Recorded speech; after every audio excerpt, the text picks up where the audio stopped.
ನಿನ್ ಒಳ್ಳೆತನ, ನಿನ್ ಲವಲವಿಕೆ, ನಿನ್ ಹೊಂದಾಣಿಕೆ, ಈ ಮನೆಯವ್ರ ಕಷ್ಟಕ್ಕೆ ನೀನು ಸ್ಪಂದಿಸಿದ ರೀತಿ, ಗಂಡನ್ ಮನೆಯವ್ರ ಮೇಲೆ ನೀನಿಟ್ಟಿರೋ ಪ್ರೀತಿ, ಇದನ್ನೆಲ್ಲ ನೋಡಿ ನನ್ನ ನಿರೀಕ್ಷೆಗಿಂತಲೂ ತುಂಬಾ ಎತ್ತರದಲ್ಲಿ ಇದೆಯಾ ನೀನು ಅನ್ನೋದು ನನಗೆ ಮನವರಿಕೆ ಆಯ್ತಮ್ಮ. ನಿನ್ನನ್ನು ಒಪ್ಕೊಳ್ಳೋಕೆ ತುಂಬಾ ತಡ ಮಾಡಿದೆ ಅಂತ ಬೇಜಾರು ಮಾಡ್ಕೋಬೇಡ ಕಂದ.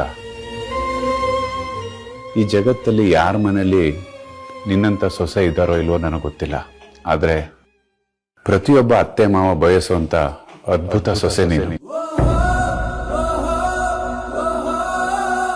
ಅದನ್ನ ನಾನು ತುಂಬಾ ಹೆಮ್ಮೆಯಿಂದ ಎದೆ ತಟ್ಕೊಂಡು ಹೇಳ್ತೀನಿ.